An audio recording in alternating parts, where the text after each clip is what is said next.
I never thought I'd be standing outside a hospital at 2 in the morning, clutching a baby gift for a grandchild I might never meet.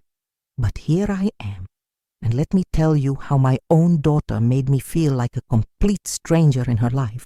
My name is Victoria, and 6 months ago, my world fell apart when my daughter Magnolia blocked my number during the most important time of her life. What I'm about to tell you will shock you, because the reason she cut me off wasn't what you'd expect from a loving mother who only wanted the best for her child. It all started on a rainy Tuesday morning in October. I was sipping my coffee in my little apartment in Portland, Oregon, scrolling through my phone like any other day, when I saw Magnolia's post on Instagram. There she was, glowing in a yellow sundress, hands cradling a small but visible bump. The caption read, "Our little miracle is coming in March. Can't wait to meet you, baby Hartwell." My heart stopped. Hartwell. That was her boyfriend Caspian's last name. They weren't even married and she was already taking his name. But that wasn't what hurt the most. What crushed me was that I had to find out about my first grandchild through social media, like some distant acquaintance. I immediately called her. The phone rang once, twice, 3 times, then went to voicemail. "Hi, this is Magnolia. I can't take your call right now, but leave me a message and I'll get back to you." Her cheerful voice felt like a dagger through my chest. "Maggie, sweetheart, it's Mom," I said, using the nickname I'd called her since she was 3 years old. "I just saw your post. Congratulations, honey. I'm so excited to be a grandmother. Please call me back. We need to talk. I love you." Hours passed. Then days. No call back. I tried texting. "Magnolia, I saw the wonderful news. I'm so happy for you and Caspian. When can we get together to celebrate? I have so many things I want to share with you about pregnancy and babies." The message showed as delivered, but no response. A week went by, and the silence was eating me alive. I decided to drive to her apartment in the trendy Pearl District, a 40-minute drive from my place in the suburbs. The autumn air was crisp, and the trees were showing off their golden colors. I remembered how Magnolia used to love collecting colorful leaves when she was little, pressing them between pages of old books. I knocked on her door, my hands trembling slightly. Through the thin walls I could hear movement inside, but no one answered. I knocked again, harder this time. "Magnolia? Sweetheart, it's Mom. I know you're in there, please. We need to talk." Finally, the door opened just a crack, held by the security chain. Magnolia's face appeared in the narrow opening, and I barely recognized her. Her usually bright hazel eyes looked tired, and there were dark circles underneath them. Her auburn hair, which she'd always kept perfectly styled, was pulled back in a messy bun. "What do you want, Victoria?" she asked coldly, using my first name instead of calling me Mom. That single word choice felt like a slap across my face. "I want to congratulate you properly," I said, trying to keep my voice steady. "I want to talk about the baby, about how I can help you, about—" "I don't need your help," she interrupted, "and I don't want your congratulations." "Maggie, please. You're carrying my grandchild. This is supposed to be a happy time for our family." Her laugh was bitter, nothing like the musical laugh I remembered from her childhood. "Family? Victoria, you lost the right to call us family 2 years ago." My mind raced back to that awful fight we'd had when she graduated college.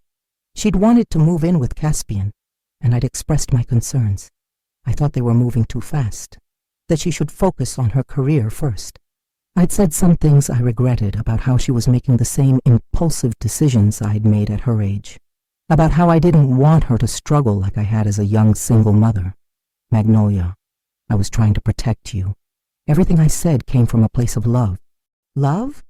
Her voice rose, and I heard Caspian in the background asking if everything was okay. "You called my relationship a mistake. You said Caspian wasn't good enough for me.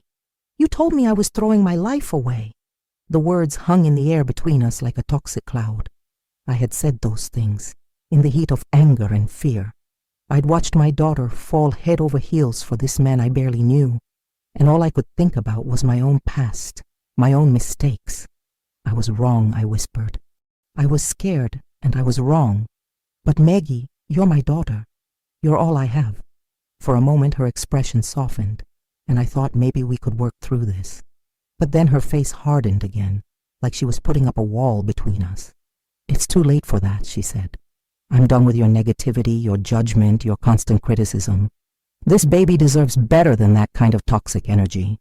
Toxic energy? The words felt like physical blows. "Magnolia, I love you more than life itself. How can you call my love toxic?" "Because your love comes with conditions," she said, her voice breaking slightly. "Because every time I make a choice you don't approve of, you make me feel like I'm not good enough. I won't let you do that to my child." Before I could respond, she closed the door. I stood there for what felt like hours, listening to the muffled sounds of her life continuing on the other side of that barrier. I could hear her talking to Caspian, could hear the television, could hear the normal sounds of a couple building a life together, a life that apparently had no room for me. I walked back to my car in a daze. The autumn sun was setting, casting long shadows across the parking lot. As I drove home, tears blurred my vision, and I had to pull over twice to compose myself. That night, I lay in bed staring at the ceiling, replaying every moment of our conversation. Had I really been so critical, so negative? I thought about all the times I'd tried to guide her, to share my experiences, to keep her from making what I saw as mistakes. But maybe what I thought was guidance felt like judgment to her. The next morning, I tried calling again. This time, the call went straight to voicemail. I tried texting, but the messages wouldn't deliver. That's when I realized the horrible truth. My own daughter had blocked me completely. During the most important time of her life, when she needed support and love, she decided she was better off without her mother. I spent the next few weeks in a fog of grief and confusion. I'd go to work at the insurance office where I'd been employed for 15 years, smile at my coworkers, handle claims and paperwork, and pretend everything was fine. But inside, I was falling apart. My best friend Cordelia, who worked in the cubicle next to mine, finally confronted me during our lunch break 3 weeks after Magnolia blocked me. "Victoria, you look terrible," she said as we sat in the break room, picking at our salads. "And don't tell me you're fine, because I've been watching you for weeks now. You're barely eating, you're making mistakes on simple files, and yesterday I saw you crying in the supply closet." I looked at Cordelia's concerned face and felt the dam break. "She blocked me, Delia. My own daughter blocked me during her pregnancy." "What?" Cordelia's fork clattered against her plastic container. "Why would she do that?" I told her everything, from the social media discovery to the confrontation at Magnolia's apartment. Cordelia listened without interrupting, her expression growing more sympathetic with each detail. "Oh, honey," she said when I finished, "this is about more than just one fight, isn't it?" That question haunted me for days. I started thinking back over the years, really examining my relationship with Magnolia.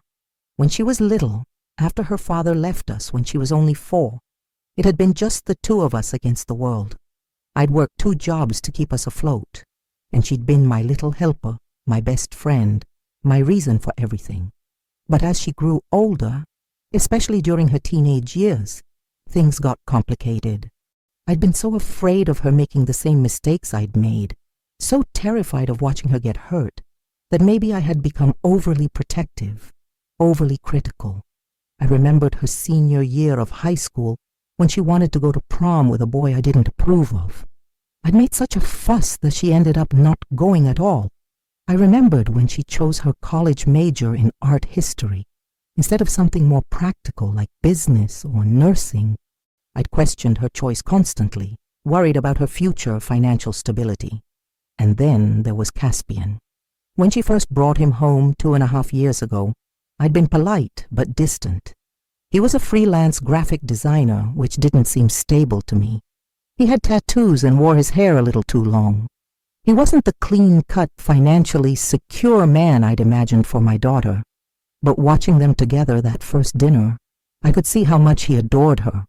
He listened to her talk about her work at the art museum with genuine interest. He helped clear the table without being asked. He was polite and respectful to me, even when I was probably colder than I should have been. Still, I'd planted seeds of doubt. "Are you sure he's ready for a serious relationship?" I'd asked her later. "What kind of future can he provide?" You have so much potential, sweetheart. Don't limit yourself. Each memory felt like another piece of evidence in a case I didn't want to acknowledge. Maybe Magnolia was right. Maybe my love had become toxic without me even realizing it. But how do you reach a daughter who won't let you? How do you apologize to someone who's blocked every avenue of communication? These questions consumed my thoughts as the weeks turned into months and winter settled over Portland like a gray blanket. Christmas came and went without a word from Magnolia. I'd bought her a beautiful maternity sweater in soft lavender, her favorite color, and a pregnancy journal with an embossed cover that read, "Dear Baby." They sat wrapped under my small artificial tree until New Year's Day, when I finally put them away in my closet, unable to look at them anymore. By January, the silence was suffocating me. I found myself driving past her apartment building sometimes on my way home from work, hoping to catch a glimpse of her. The few times I saw her, she looked radiant despite everything. Her bump was growing beautifully, and she had that pregnancy glow people always talked about. But seeing her from a distance, knowing I couldn't be part of this journey, was almost worse than not seeing her at all.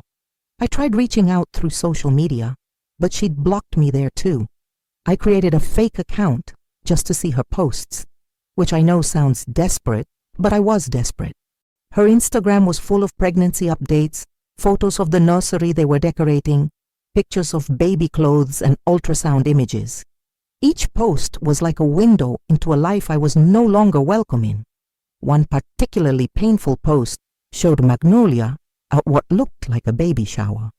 She was surrounded by friends, laughing as she opened gifts, her hand resting protectively on her now quite prominent belly.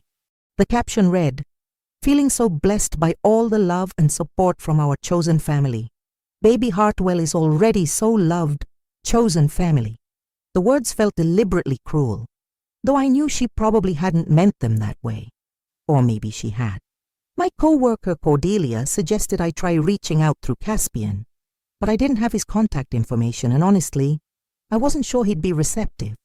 From what I could tell from Magnolia's posts, he was completely devoted to her, and would probably see me as a threat to her happiness. February brought unseasonably warm weather to Portland, and with it, a new development that both thrilled and terrified me. I was leaving the grocery store one Saturday afternoon when I saw them. Magnolia and Caspian were coming out of the baby store next door, their arms full of shopping bags. She was huge now, probably around 8 months, and absolutely glowing. Without thinking, I changed direction and walked toward them. My heart was pounding so hard I thought it might burst out of my chest. "Magnolia," I called out softly. She looked up and froze when she saw me. For just a moment her face lit up with what looked like joy, but then the shutters came down again. "Victoria," she said, her voice flat. Caspian stepped closer to her, his arm going around her protectively. "Magnolia, do you want to go?" he asked quietly. "No, it's fine," she said, though she didn't look at me directly. "What do you want?"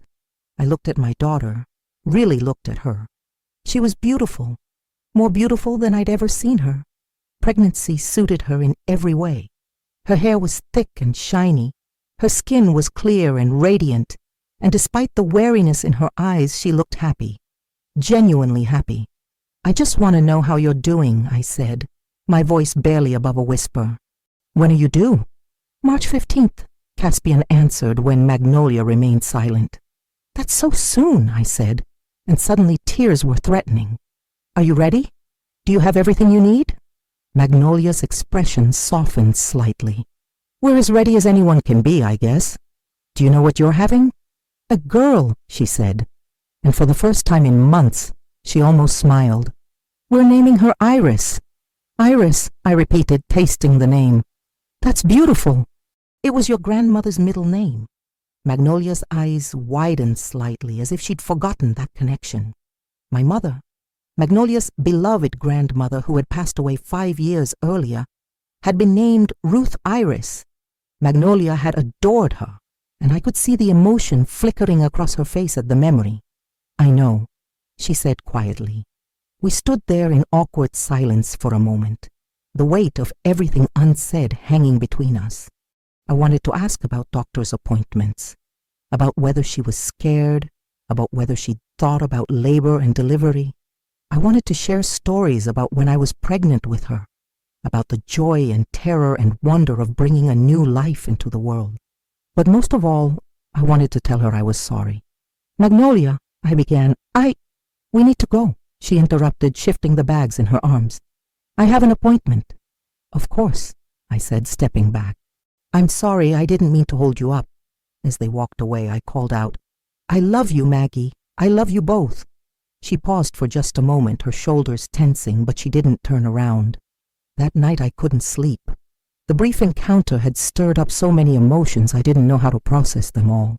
I kept thinking about the name Iris, about how Magnolia had chosen to honor her great-grandmother, a woman who had been the epitome of unconditional love and acceptance.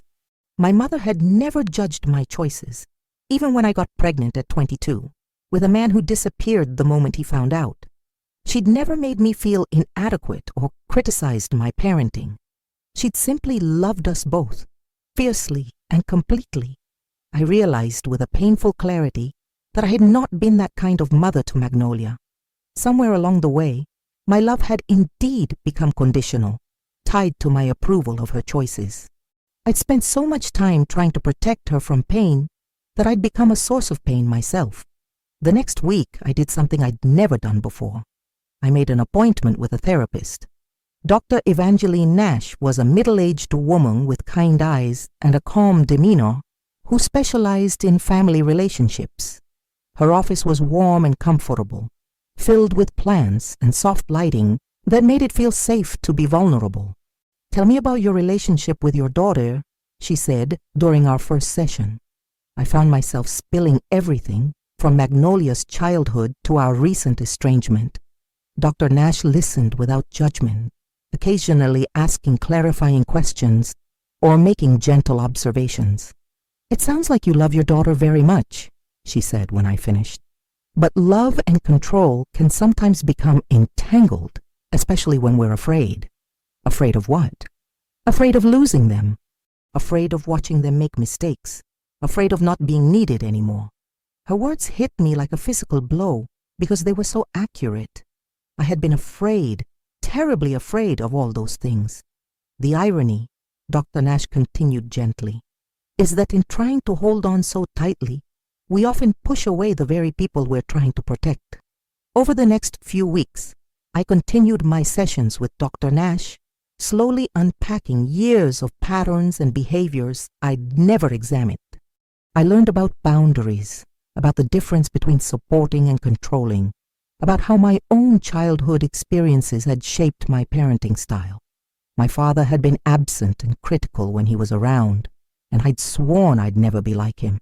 But in my determination to be involved in Magnolia's life, I'd become something almost as damaging, a parent whose love felt conditional and judgmental. "What would you say to Magnolia if you could say anything?" Dr. Nash asked during one session. "I'd tell her I'm sorry," I said immediately. "I'd tell her that I was wrong, that my criticism came from fear, not from any lack of love or belief in her. I'd tell her that she's made beautiful choices, that Caspian is clearly a wonderful man who adores her, and that I'm proud of the woman she's become." "Have you told her any of that?" "I've tried, but she won't talk to me." "What other ways might there be to communicate those feelings?" That question stuck with me for days. If I couldn't talk to Magnolia directly, how else could I show her that I'd changed, that I understood where I'd gone wrong?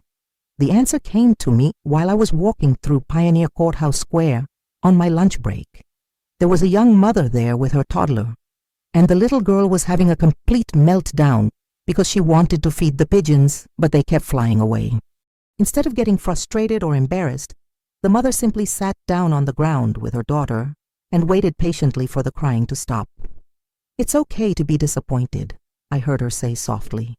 "Sometimes things don't go the way we want them to, and that's really hard."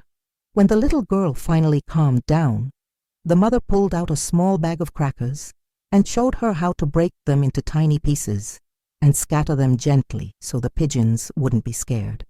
Soon the child was giggling with delight as the birds cautiously approached. That mother had just demonstrated everything I'd failed to do with Magnolia. Instead of trying to fix or control the situation, she'd simply been present with her child's emotions. She'd validated the disappointment, then gently guided toward a solution. That's when I decided to write a letter. I spent 3 days crafting it, writing and rewriting until every word felt exactly right. I didn't make excuses or try to justify my past behavior. I simply acknowledged my mistakes, took full responsibility for the pain I'd caused, and expressed my genuine admiration for the woman Magnolia had become. The letter was 4 pages long, written by hand on my good stationery. I told her about the therapy sessions, about the realizations I'd had, about how proud I was of her choices. I wrote about Caspian and how I could see how much he loved her. I wrote about my excitement for baby Iris and my regret that my own actions had cost me the chance to be part of this precious time. But most importantly, I wrote about unconditional love. I told her that my love for her had never wavered, even when my expression of it had been flawed. I promised that if she ever wanted to give me another chance, I would do better. I would listen more and judge less. I would support her choices, even when I didn't understand them. The problem was figuring out how to get the letter to her. I couldn't mail it to her apartment since she'd probably just throw it away. I couldn't give it to her in person since she wouldn't talk to me. Then I remembered something. Magnolia's best friend Delphine worked at a coffee shop downtown, the same shop where Magnolia liked to go for her morning latte. I'd met Delphine several times over the years, and while we weren't close, she'd always been polite to me. It was a long shot, but it was the only option I could think of. The next morning I drove to Delphine's coffee shop with my letter sealed in a cream-colored envelope. My hands were shaking as I approached the counter, and I rehearsed what I would say over and over in my head. Delphine looked surprised to see me. She was a petite woman with intricate braids and kind eyes, probably around Magnolia's age. She'd always struck me as wise beyond her years. "Mrs. Brennan," she said, wiping her hands on her apron. "Hi, how are you?" Well, I've been better," I admitted. "Delphine, I need to ask you a huge favor, and I understand if you say no." Her expression grew cautious. "What kind of favor?" I pulled out the letter, my hands still trembling slightly. "I wrote this for Magnolia. She's blocked all my attempts to contact her, but I need her to know some things before the baby comes. Would you consider giving this to her?" Delphine looked at the envelope for a long moment, then back at my face. I must have looked as desperate as I felt because her expression softened. "Mrs. Brennan, I know things have been difficult between you and Magnolia. She's told me some of what happened." My heart sank. "I know I've made mistakes, Delphine. Terrible mistakes. But I love my daughter more than anything in this world, and I'm trying to make things right. Can I ask what's in the letter?" An apology, a real one, and some things I should have said a long time ago. Delphine studied my face for what felt like an eternity. Finally, she nodded slowly. "I'll give it to her. But Mrs. Brennan, you need to understand that she might not read it, and even if she does, she might not respond." "I understand," I said, relief flooding through me. "Thank you, Delphine. Thank you so much." I left the coffee shop feeling lighter than I had in months. I'd done everything I could do. The rest was up to Magnolia. 3 days later, my phone rang at 6 in the morning. I was getting ready for work, and when I saw Delphine's name on the caller ID, my heart started racing. "Mrs. Brennan," Delphine's voice was urgent. "Magnolia's in labor. She's at OHSU hospital. She asked me to call you." The world seemed to stop spinning. "She asked you to call me?" "Yes. Her water broke around midnight, and they've been at the hospital since then. She's been asking for you for the past hour." I was already grabbing my purse and keys. "I'm on my way." The drive to Oregon Health and Science University Hospital was a blur. Portland's morning traffic seemed to crawl, and every red light felt like an eternity. I kept thinking about what I would say, how I would act, whether Magnolia would change her mind about wanting me there. When I finally reached the maternity ward, I was directed to room 314. I stood outside the door for a moment, gathering my courage, then knocked softly. "Come in," called a voice I recognized as Caspian's. I pushed open the door and stepped into a scene that took my breath away. Magnolia was in the hospital bed, her hair damp with sweat, her face flushed but determined. Caspian was beside her, holding her hand and murmuring encouragement. They both looked up when I entered. "Mom," Magnolia said, and the single word contained so much emotion, I almost started crying right there. "Hi, sweetheart," I managed to say. "How are you doing?" "It hurts," she said with a shaky laugh, "but we're okay. The baby's okay." I approached the bed slowly, unsure of my welcome. Can I stay?" "Please," she said, reaching out her free hand toward me. "I want you here." I took her hand and squeezed gently. Her skin was warm and slightly damp, and feeling that connection after so many months of silence was overwhelming. "I got your letter," she said quietly. "We need to talk after all this is over, but Mom, I'm so glad you're here." "I'm glad I'm here too," I said, my voice thick with emotion. The next few hours were intense and beautiful and terrifying all at once. I watched my daughter display a strength I'd never seen before as she worked to bring her baby into the world. Caspian was incredible too, never leaving her side, anticipating her needs, being exactly the partner she needed in that moment. Around 2 p.m, after nearly 14 hours of labor, Iris Elizabeth Hartwell made her entrance into the world. She was perfect, absolutely perfect, with a full head of dark hair and the tiniest fingers I'd ever seen. When the doctor placed her on Magnolia's chest, my daughter looked up at me with tears streaming down her face. "Mom, meet your granddaughter." I couldn't speak. I couldn't even breathe properly. This tiny, perfect person was part of our family, part of our story, and I was here to witness her first moments of life. "She's beautiful," I finally whispered. "She's absolutely beautiful." "Do you want to hold her?" Magnolia asked after the nurses had cleaned and weighed the baby. I nodded, not trusting my voice. When they placed Iris in my arms, I felt something shift inside my chest. This was love in its purest form, uncomplicated by fear or expectations or the need to control. This was the kind of love my mother had shown me, the kind of love I wanted to give my daughter. "Hello, sweet Iris," I whispered to my granddaughter. "I'm your Grandma Victoria. I've been waiting so long to meet you." The baby opened her eyes and seemed to look right at me, and I swear she smiled. The nurses said it was probably gas, but I knew better. This little person and I understood each other already. As the afternoon wore on, extended family and friends began arriving. I met Caspian's parents for the first time.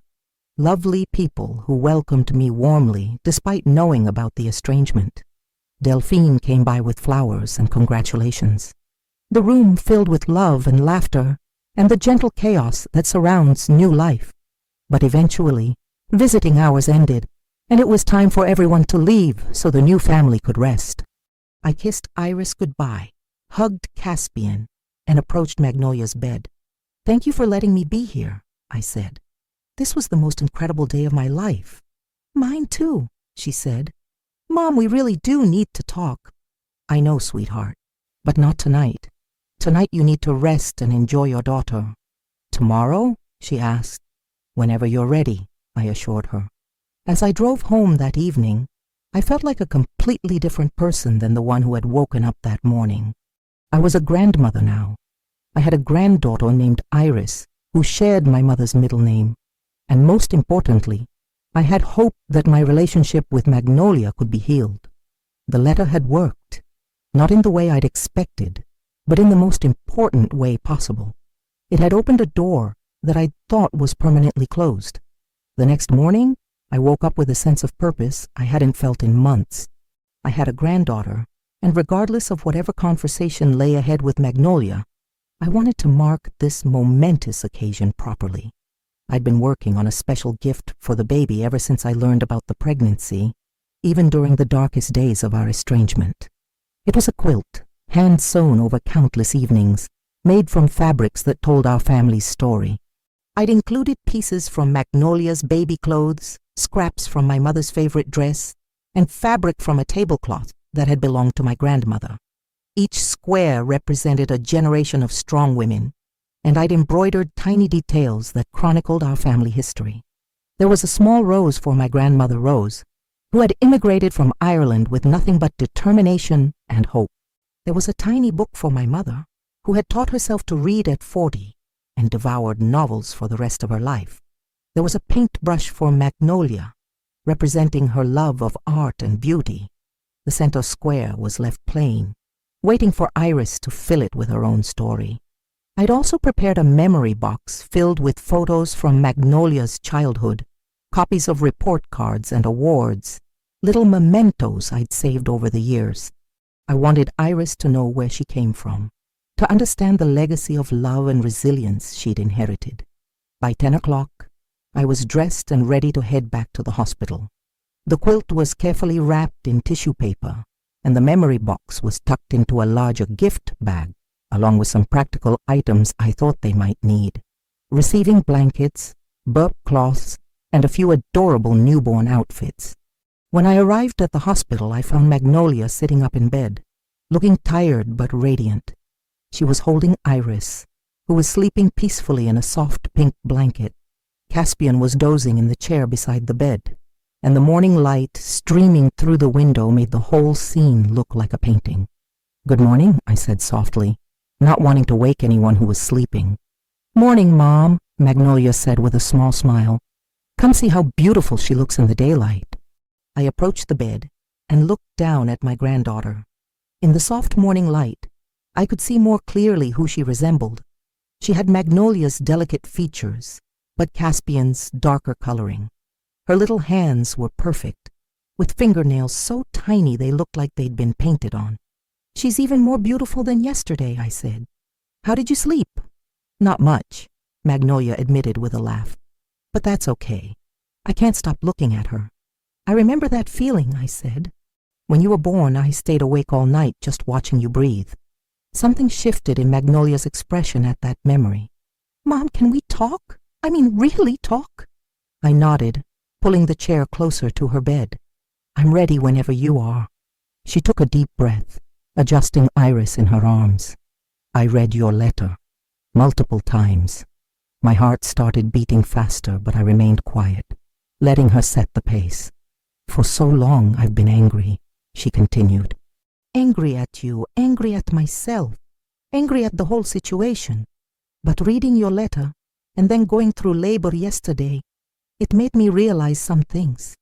She paused, looking down at Iris. "Being a mother changes everything, doesn't it? Already, just holding her, I feel this fierce protective instinct. I want to shield her from every possible hurt, every disappointment, every bad decision." I nodded, understanding exactly what she meant. "And I realized that's what you were trying to do with me," she said. "Your way of showing love was trying to protect me from making mistakes. I don't agree with how you went about it, and some of the things you said were really hurtful, but I understand now that it came from love." Tears were starting to form in my eyes, but I blinked them back, wanting to hear everything she had to say. "But Mom, I also need you to understand why I had to step away. Your criticism, your constant worry about my choices, it was suffocating me. I felt like nothing I did was ever good enough, like you were always waiting for me to fail." "Oh, sweetheart," I said, my voice breaking slightly. "That was never, ever what I intended." "I know that now," she said. "Your letter made that clear, but intention and impact aren't always the same thing." She was right, and I told her so. "Magnolia, I want you to know that I've been seeing a therapist. I'm trying to understand why I became so controlling, so fearful. I don't want to make the same mistakes with Iris that I made with you." Her eyebrows rose in surprise. "You're in therapy?" "Yes. It's helping me understand that my love for you was never in question, but my expression of that love was flawed. I was so afraid of losing you that I pushed you away." We sat in comfortable silence for a moment, both looking at Iris, who was making tiny sleeping sounds. I brought you something, I said, reaching for the gift bag. Well, technically it's for Iris, but it's really for all of us. I carefully pulled out the wrapped quilt and handed it to Magnolia. She shifted Iris to one arm and began unwrapping the tissue paper. When she saw the quilt, her eyes widened. Mom, did you make this? I started it the day I found out you were pregnant, I said. Even during our difficult time, I kept working on it. I wanted Iris to have something that connected her to all the women who came before her. Magnolia spread the quilt across her lap, examining each square carefully. When she saw the paintbrush square, she started crying. You remembered, she whispered, tracing the tiny embroidered brush with her finger. I remember everything about you, I said softly. Your first art project in kindergarten, the way you used to set up easels in the living room, how you'd get paint in your hair and didn't care. I've always been proud of your artistic soul, even when I was too scared to say it properly. She looked up at me, tears streaming down her face. I thought you disapproved of everything about me. Never, I said firmly. I disapproved of some of your choices because I was afraid, but I've never disapproved of who you are. You're creative, compassionate, strong, and independent. You're everything I hoped you'd become.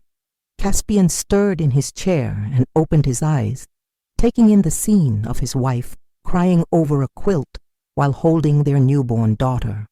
Everything okay? He asked, immediately alert. More than okay, Magnolia said, wiping her eyes with her free hand. Caspian, look what my mom made for Iris. She showed him the quilt, explaining the significance of each square. I watched as his expression softened, and he looked at me with something that might have been respect. This is incredible, Victoria, he said. The detail, the thought behind it. Iris is going to treasure this. There's more, I said, pulling out the memory box. I thought she should know her family history, all of it, the good and the challenging parts. Magnolia opened the box and began going through the contents. There were photos of her as a baby, as a toddler taking her first steps, as a young child covered in finger paint. There were school pictures and report cards, programs from her high school art shows and newspaper clippings when her artwork was featured in a local gallery. Mom, you kept all of this? I kept everything, I said. Every milestone, every achievement, every moment of joy. Even when I was worried about your future, I never stopped being proud of your present. She pulled out a photo of the two of us from her college graduation. We were both smiling, my arm around her shoulders, her cap slightly askew. It was taken just moments before our big fight about her moving in with Caspian. We were so happy that day, she said wistfully. We can be happy again, I said. Different but happy. If you'll let me try to do better. She looked at me for a long moment, then at Caspian, then down at Iris. I want to try, she said finally. But we need to establish some boundaries, some new ways of communicating. Whatever you need, I said immediately. I need you to trust my judgment, even when you don't understand my choices. I need you to support me without trying to fix or change everything. And I need you to respect that Caspian and I are partners, that we make decisions together. I nodded, each word landing like a small revelation. I can do that. I want to do that. And I need you to get to know Caspian properly, she continued, reaching over to take his hand. Not as someone you need to approve of, but as someone who loves me and is now part of our family. Caspian squeezed her hand and looked at me. I'd like that too, Victoria. I know we got off on the wrong foot, but I love Magnolia more than anything. I want what's best for her and for our family. I can see that, I said, and I meant it. I'm sorry it took me so long to really see it. Over the next few hours, we talked more openly than we had in years. I learned about Caspian's work, his dreams of starting his own design studio, his close relationship with his parents.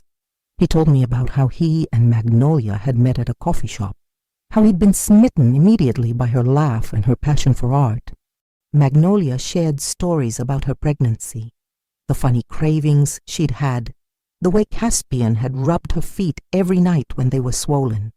She told me about their childbirth classes, about how nervous and excited they'd been to become parents. I was so scared during labor, she admitted, especially in those early hours when it was just getting intense. That's when I realized I wanted my mom there. I wanted you there. I'm so grateful Delphine called me, I said. I wouldn't have missed it for the world. Actually, Magnolia said with a small smile, I gave her your number weeks ago. I told her that if anything happened, if I went into labor, or if there was an emergency, she should call you. I wasn't ready to talk to you yet, but I knew I'd want you there for the big moments. That revelation took my breath away. Even in the midst of our estrangement, she'd thought of me. She'd wanted me there. I love you, Magnolia, I said, the words feeling both familiar and new. I love you exactly as you are, and I'm so proud of the woman you've become. I love you too, Mom, she said, and I want Iris to know her grandmother. I want her to know all the wonderful things about you that I somehow forgot in all our fighting, as if she knew we were talking about her. Iris chose that moment to wake up and start fussing. Magnolia began to comfort her, but then looked at me. Would you like to feed her? I pumped earlier and there's a bottle in the little fridge. The simple offer felt like a gift beyond measure. I prepared the bottle carefully, then settled into the chair beside the bed as Magnolia placed Iris in my arms. As I fed my granddaughter, watching her tiny mouth work at the bottle, her perfect little fingers curled around my thumb, I felt a peace I hadn't experienced in months.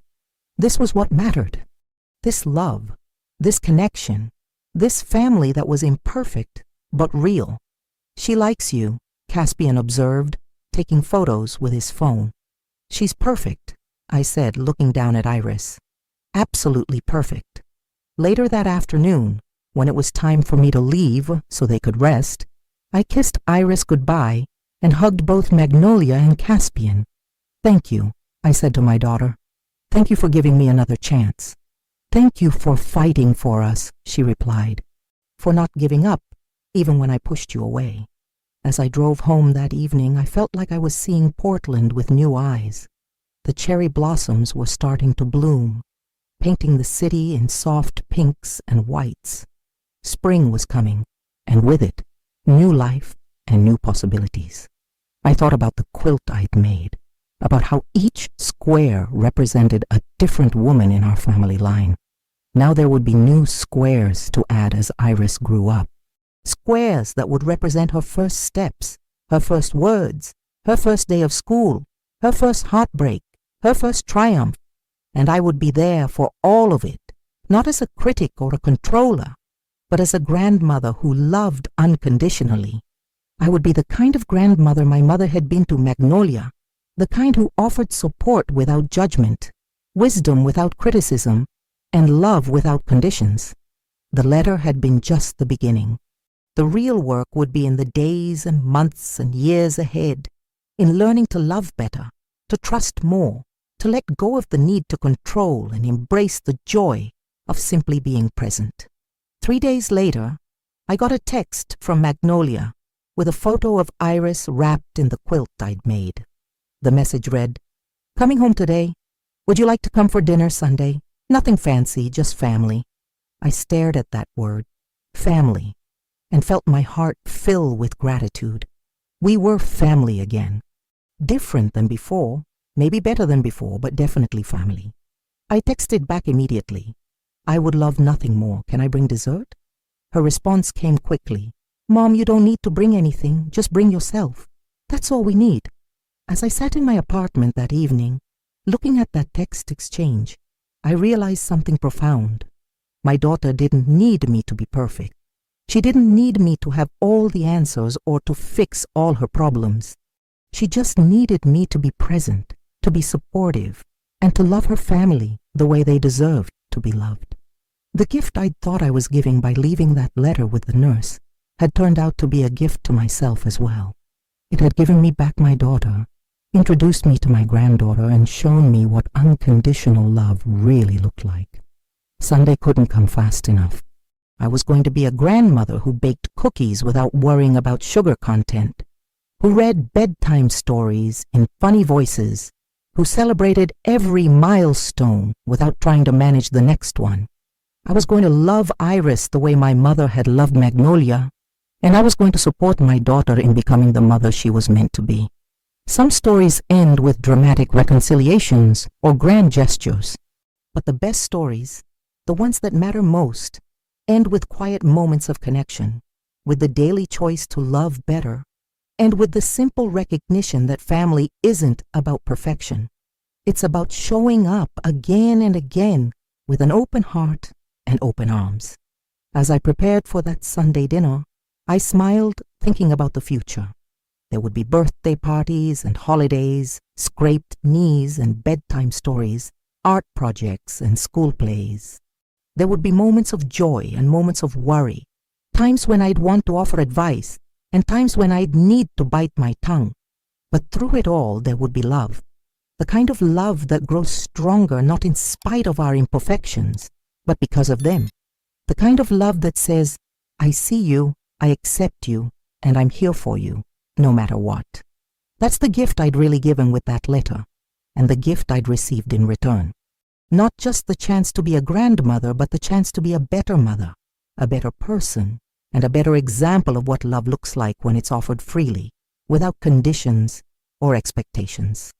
As I drifted off to sleep that night, I whispered a prayer of gratitude for second chances, for the wisdom that comes with age, and for the tiny perfect person who had brought our family back together simply by being born.